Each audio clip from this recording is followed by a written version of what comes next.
Good morning, everyone. Excuse me, sir. Let me start by introducing myself. My name is Bastian Ezra Christopher Simatupang. I am from Technical 3 Bravo. Today, I'm gonna do a presentation of maritime English for the assignments. I will present about the engine on the ships.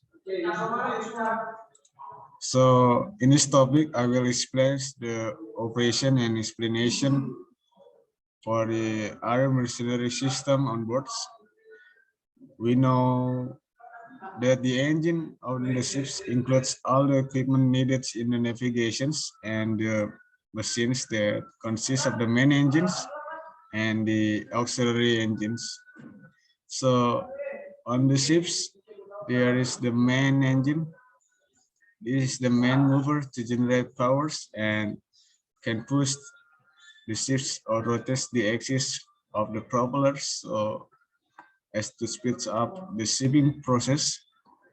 As the auxiliary engines, as the name implies, the auxiliary engines is the engine that can support the main engine operations and then the ship operations during the voyage, as well as the engine that can support all of the machinery in a safe and sustainable manner.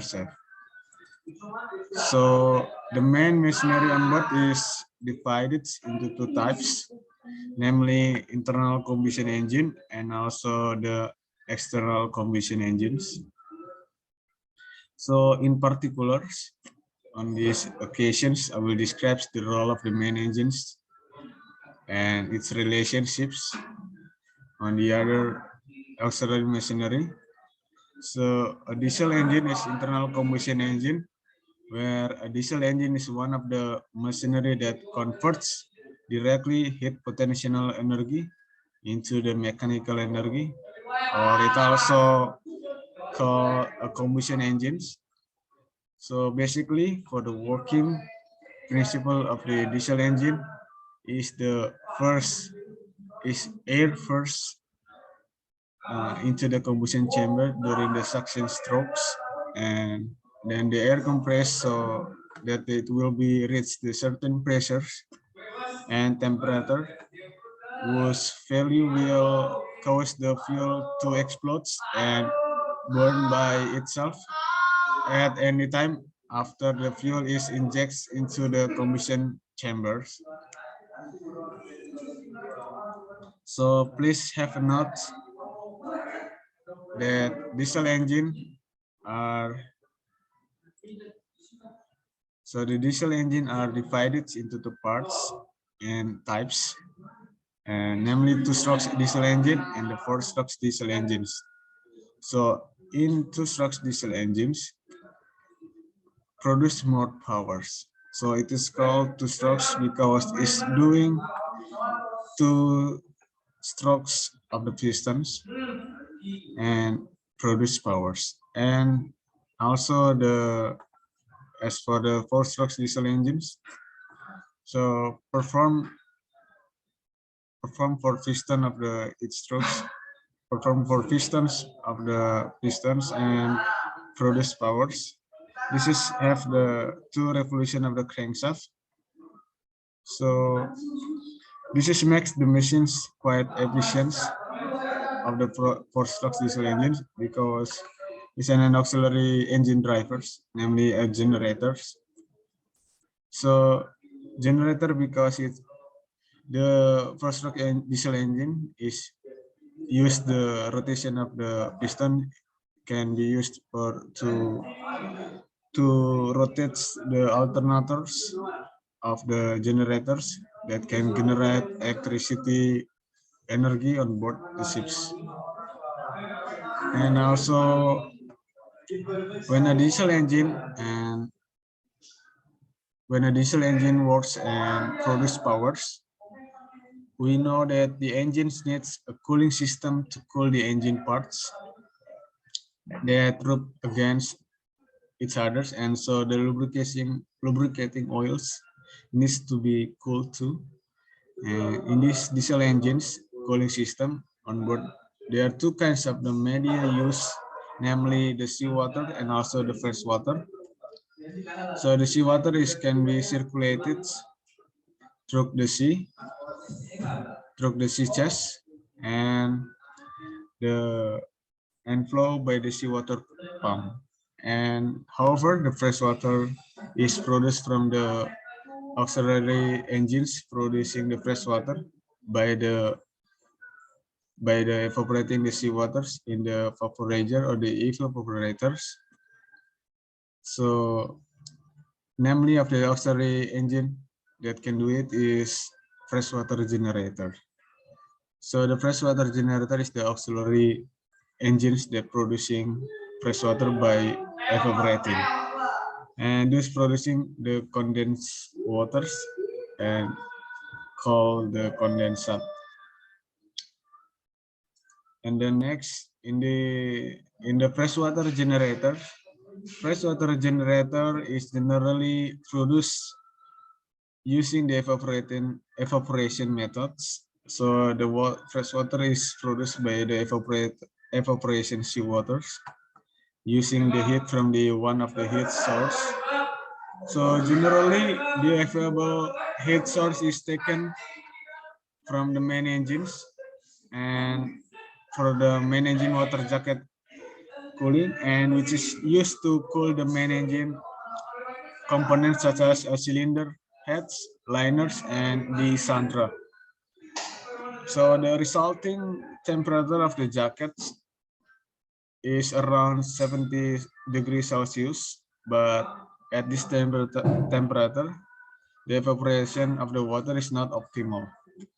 So as we know, the evaporation of the water occurs at 100 degrees Celsius under the atmospheric pressures. So in order to produce clean water or the fresh water at the 70 degrees Celsius, we need to reduce the atmospheric pressure, which is done by the creating a vacuum in the chambers where the evaporations take place. And also as a result of the vacuum of the cooling of the evaporated seawater at the lower temperatures, so the water will be cooled and collected, then transferred to the tank, and fresh water that can use as the freshwater cooling medium. And also the freshwater is used for the accommodation, for the drinking, cooking, and washing, and even running the important machinery on boards that needed the fresh water. So the another things that is also a concerns is efficiency of the fuels, cargo, and accommodations for the heating the rooms and fuel with the high viscosity. And the other auxiliary machinery on board on the ship itself in supporting the operation of the heating of the main engine. We know we can use it to importance of the boilers. So the boiler is an auxiliary machinery on board the ships that function to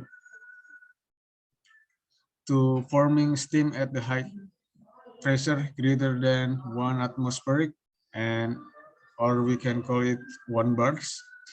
So by the heating waters in the closed tubes,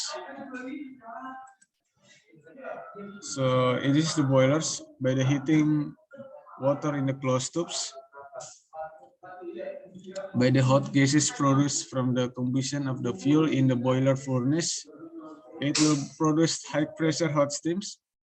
So the result of the steam boiler is the high pressure steam and the heat, which is then converted into the heat energy or the kinetic to drive the blades, or the ultimately rotates the steam turbine rotors, and where the steam turbine rotor is, where is the ship propelled staff drives. And we're talking about the steam turbines. Talking about the steam turbines, we know that the steam turbines are one of the main propulsion engine on the LNG ships that carry loads such as the liquefied natural gas. So the steam turbines is prime mover that converts the potentially energy of the steam into the kinetic energy. And we know that the turbine shaft directly or with the aid of the reduction gears with the mechanism to be driven. In the process of the changing potential energy into the mechanical energy, namely in the form of the shaft rotation, it is carried out in the various ways. And basically, the steam turbines consist of the two main parts, namely the stators and also the rotors, which are the main components of the steam turbine. And then the other components are added, which include supports such as the bearings, couplings, and the other auxiliary system, so that the turbine works better. So steam turbines utilize the kinetic energy of the working fluid, which is increased by the addition of the thermal energy. So next, the last one in the supporting the cooling work system of the main engine and also the auxiliary machinery on board the ships, because of its important role for the systems. So the system needs to monitor the works of the machines so that it works well, and namely the heat exchanger. So the heat exchanger is an auxiliary machinery that functions to exchange the heat. So heat can flow from high temperature, from the low temperature to the low temperature. So heat exchanger test is a tool made to determine the characteristic and the performance of the heat exchangers machine by adjusting the system based on the workloads from these exchangers. Test several temperatures, and the several temperature data will be obtained, which are measured from the several sensors installed on the components of the heat exchanger machine equipments. So this data of the machinery can be used in calculation to determine the work performance of the change in the heat oil loads and the oil coolers, and the effect of the change in the cooling media capacity. In determining the data is obtained by setting several variables, including the heat and the cooling fluid flow rates. And all machinery on board the main machinery and the auxiliary machinery on board the ships needs to be maintained to ensure the safe and security operation in a safe and sustainable manner. Thank you, sir. Good morning.